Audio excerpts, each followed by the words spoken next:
तो स्टोरी के इस पार्ट को देखते हैं। यहाँ पर जो कायरा होती है वो फाइनली आ जाती है क्योंकि उसे जो इम्पीरियल प्रिंसेस है उसने इनवाइट किया था। यहाँ पर वो होती है और यहाँ पर बहुत ही अच्छी सी डिलीशियस सी डिशेज रखी होती हैं। वो सोचती है ये सारे लिमिटेड एडिशन केक्स हैं और जिनके बारे में एरिस ने बताया था और ये बहुत ही अच्छे हैं। ये बहुत ही बैड है कि मुझे बस थोड़े से ही खाने के लिए मिला। मैं नेक्स्ट ईयर मैं कुछ और ज़्यादा ही बाय करूँगी।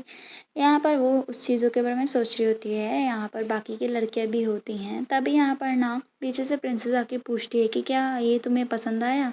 तभी यहाँ पर वो एक ग्रुप में जाके बैठ जाती है जो कि कायरा के साथ बैठा होता है। फिर यहाँ पर वो उठने लगते हैं तो उससे बोलते हैं इसकी कोई ज़रूरत नहीं है।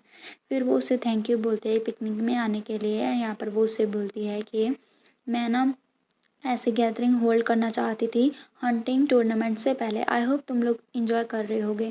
तभी यहाँ पे वो बैठे होते लड़के वो उससे बोलते हैं कि हाँ यहाँ पर बहुत सारे बिग इवेंट्स अभी होने वाले हैं। मैं बहुत ही ज़्यादा ग्रेटफुल हूँ क्योंकि यहाँ पर आपने हमें अपॉर्चुनिटी दी है और इसकी वजह से हम एक दूसरे के साथ हैं। तभी वो विस्पर करती है कि मुझे ना आज लेडी कॉस्टी नज़र नहीं आ रही। तभी यहाँ पर जैसे कायरा उनकी बात सुन लेती है। वो बोलती है कि अगर तुम कॉस्टी के बारे में बात कर रही हो तो वो अपनी बिहेवियर पर रिपेंट कर रही है। और यहाँ पर वो उसे बोलती है मैंने उससे पूछा था कि अगर वो आना चाहती है, लेकिन हिज ग्रेस बहुत ही ज़्यादा एंग्री हो गए थे क्योंकि ऐसा लगता है कि वो अभी और भी ज़्यादा थोड़ी देर अपने बिहेवियर पर रिमोर्स करना चाहती हैं एंड वो अभी बाहर नहीं आ सकती। आई एम श्योर कि तुम उसे जल्दी ही देख पाओगे। मतलब वो यहाँ पर बोल देती है कि उसे यहाँ पर बंद किया गया है बाहर जाने के लिए।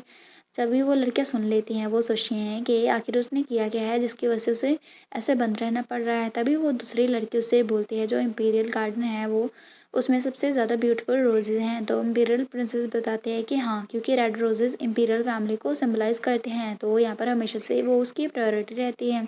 यहाँ पर वो आगे बोलते हैं कि इमेजिन करो ग्रैंड बैंक्वेट पे एक जेंटलमैन हंटिंग टूर्नामेंट के दौरान तुम्हारे लिए रोजेज़ लेकर आए। ये कितने ज़्यादा अच्छा होगा ना, बिल्कुल फेरी टेल जैसा। ये बहुत ही ज़्यादा मेरा ड्रीम है, मुझे भी ऐसा ही चाहिए।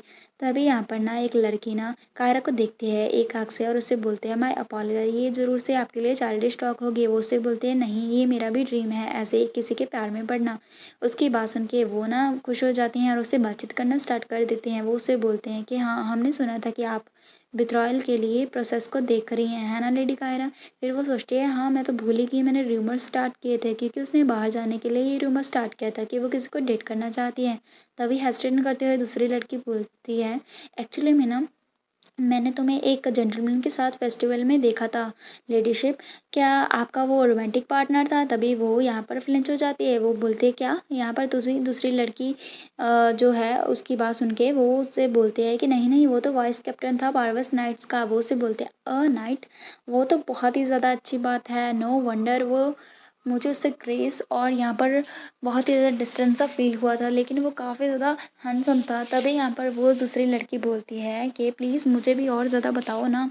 तो यहाँ पर वो उसे बोलते हैं कि वो हैंडसम जेंटलमैन था और यहाँ पर उसके ब्रॉड शोल्डर्स थे एंड उसके डार्क हेयर थे और वो उसे बिल्कुल ही सूट करते थे। वो बहुत ही ज़्यादा हैंडसम था। तभी उसकी बात सुन के दूसरी लड़की बोलते कि क्या तुमने कहा डार्क हेयर, लेकिन यहाँ पर मैं सर्टन हूँ जिस जेंटलमैन को मैंने डिज़र्ट शॉप के सामने देखा था उसके गोल्डन हेयर थे। फिर यहाँ पर वो उससे बोलते हैं कि अच्छा तुम उस मजिशियन की बात कर रही हो, वो टावर से मजिशियन है और मैं उससे मिली थी और यहाँ पर मुझे मैजिक के बारे में कुछ कंसल्ट करना था उसके साथ। तभी यहाँ पर वो उससे बोलते हैं कि क्या वो मजिशियन था। तभी यहाँ पर वो लड़की उसकी तारीफ़ के पुल बनने लग जाती है और बोलती है कि वो तो बहुत ही ज़्यादा शाइन कर रहा था और बहुत ही ज़्यादा उसकी अपीयरेंस बहुत ही ज़्यादा इंटरेस्टिंग थी और मैं बिल्कुल सर्टेन हूँ कि वो बहुत ही ज़्यादा ब्यूटीफुल मैन है टावर में से। तभी यहाँ पर पीछे से दूसरी लड़की बोलती है कि ओह नो तुमने अभी देखा नहीं है वाइस कैप्टन को। जब तुम क्लोज से देखोगी ना तो देख लेना, तुम अपना दिमाग खो सकती हो। इसे मेंशन करने की ज़रूरत नहीं है। एक डिपेंडेबल नाइट जो है वो काफ़ी ज़्यादा रोमांटिक पार्टनर होता है। तभी हम देखते हैं उनके ऐसे गॉसिप्स उनके पीछे जो लड़कियां हैं उनका भी मन करता है ज्वाइन करने का। तभी वो उनकी बात सुन रही होती हैं। फिर यहाँ पर वो लड़की बोलती है तुम्हारा मतलब क्या है। जो मैजिशियन है वो ज़्यादा सूट रहेगा, वैसे भी स्वॉर्ड मैजिक को बीट नहीं कर सकती। तभी वो लड़के आ जाते हैं क्योंकि वो अपनी क्यूरियोसिटी को शांत नहीं कर पा रही थी। वो उससे बोलती हैं कि ऐसा लगता है कि तुम यहाँ पर बहुत ही ज़्यादा अच्छी सी डिलाइटफुल कन्वर्सेशन कर रही हो। अगर ये इम्पोलाइट ना हो तो क्या हम भी तुम्हारे साथ पूछ सकते हैं कि तुम क्या डिस्कस कर रही हो? वो उससे बोल देती है कि हाँ, हम डिबेट लगा रहे हैं कि कौन-सा रोमांटिक पार्टनर ज़्यादा अच्छा रहेगा, नाइट या फिर मैजिशियन। यहाँ पर ऐसे ही उनकी जंग छिड़ जाती है कि कौन-सा अच्छा रहेगा। एंड यहाँ पर कायरा उन्हें देखने लगती है।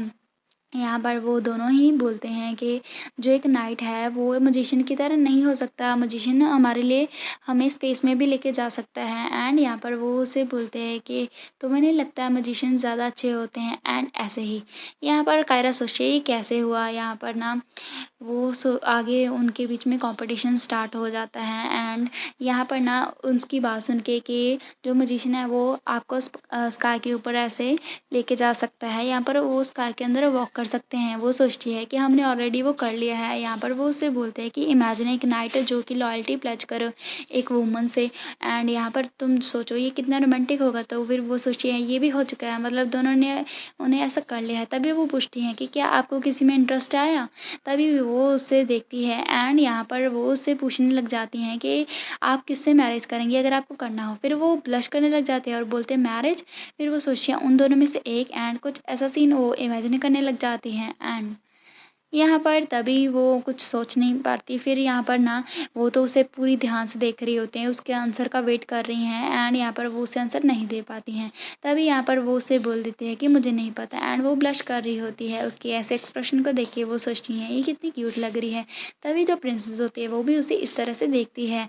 तभी यहाँ पर वो खांसती है। एंड यहाँ पर वो उससे बोलते हैं कि अगर मैं सोचूँ तो यहाँ पर मुझे लगता है कि और ज़्यादा चाय मंगाने की ज़रूरत है। एंड यहाँ पर वो उसे बोलती है लेडी कायरा क्या तुम मेरे साथ आओगी थोड़े से वॉक करने के लिए? मुझे ना तुमसे कुछ क्वेश्चन पूछने हैं टूर्नामेंट के रिगार्डिंग। फिर वो उसे बोलते हैं यस। और यहाँ पर वो चली जाती है। पीछे वो लड़कियाँ रह जाती हैं अकेले। हम देखते हैं प्रिंसेस उसे दूर ले जाती है और उससे कन्वर्सेशन करना स्टार्ट कर देती है। वो उससे पूछती है कि तो तुम किससे मैरिज करोगी? फिर उसे एहसास होता है कि उस वो क्या कह रही है। फिर वो उससे माफ़ी मांगती है रूड होने के लिए और उससे बोलती है मेरा क्वेश्चन है कि जो कन्वर्सेशन हम अभी-अभी ले रहे थे उसके रिगार्डिंग। फिर वो हँसते हुए उससे बोलती है ऐसा नहीं है कि मैं क्यूरियस हूँ, मुझे बस ऐसा लगा कि तुम्हें काफ़ी डिफ़िकल्ट पोजीशन में आ जाओगी अगर मैंने वहाँ पर पूछा होता। इसलिए मैंने तुम्हें यहाँ पर लेकर आई ताकि तुम थोड़ा-सा अच्छा फ़ील कर सको। मैं बहुत ही कंसिडरेट हूँ इस मामले में। वो उससे बोलती है हाँ, हाँ, ऑफ़ कोर्स।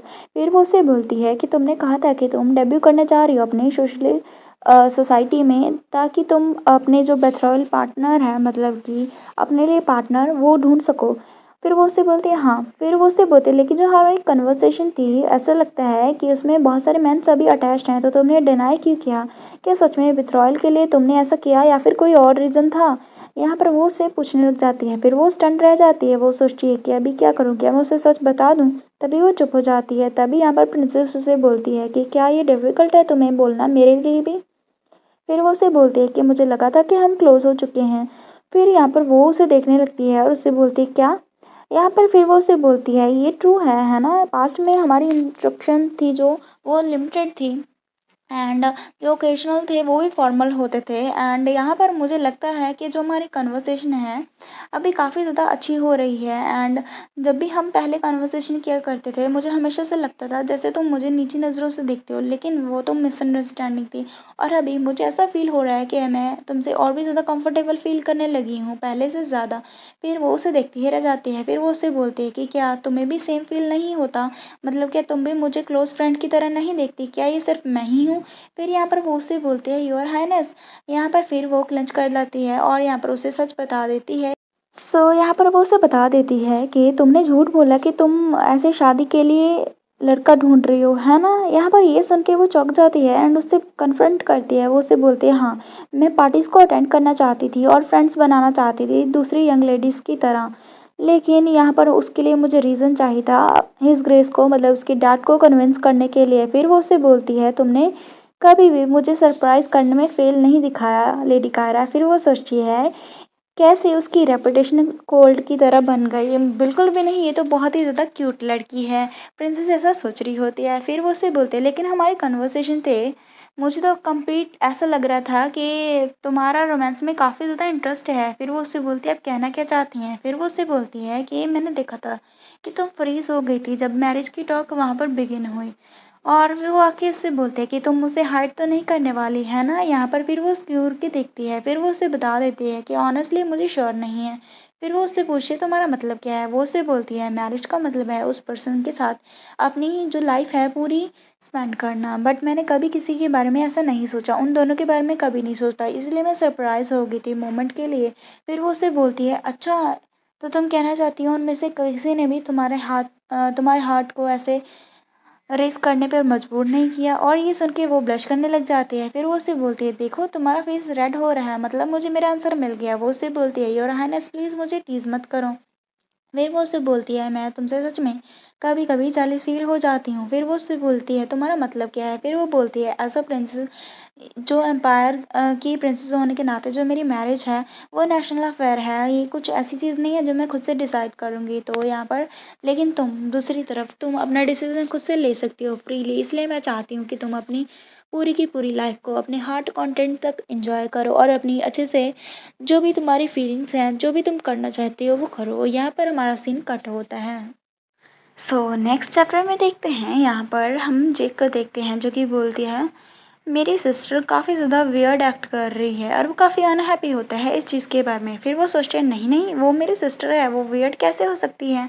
फिर वो सोचती है लेकिन यहाँ पर ऑफन वो ऐसे विंडो की तरफ अपना जो सर रख के ऐसे सोच में डूबी रहती है। और तब वो ईट करती है तब भी यहाँ पर वो अच्छे से खाना नहीं खा पाती। एंड उसके अलावा वो कभी कभी फ्लिंच हो जाती है। एंड मैंने कभी उसे पहले ऐसे नहीं देखा, वो कभी कभी अपने जो हेड है उसे शेक करने लग जाती है और इवन कि अपनी चीज़ को भी स्लैप करने लग जाती है। इस बात को सोच के वो काफ़ी ज़्यादा चिंतित होता है। वो सोच रहा है कि मुझे पक्का से यकीन है कि वो ज़रूर से किसी चीज़ के बारे में सोच रही हैं, लेकिन क्या। फिर यहाँ पर वो इन दोनों के पास आता है और उससे बोलता है तो ये सारी जो चीज़ है वो हो रही है। एंड यहाँ पर वो उससे बोलता है इसलिए मैं जानना चाहता हूँ कि क्या तुम्हें कुछ पता है रोज़ कि आखिर हो क्या रहा है। तो रोज़ उससे बोलती है कि मुझे सच में नहीं पता। आर्थर भी बोलता है कि मुझे भी नहीं पता।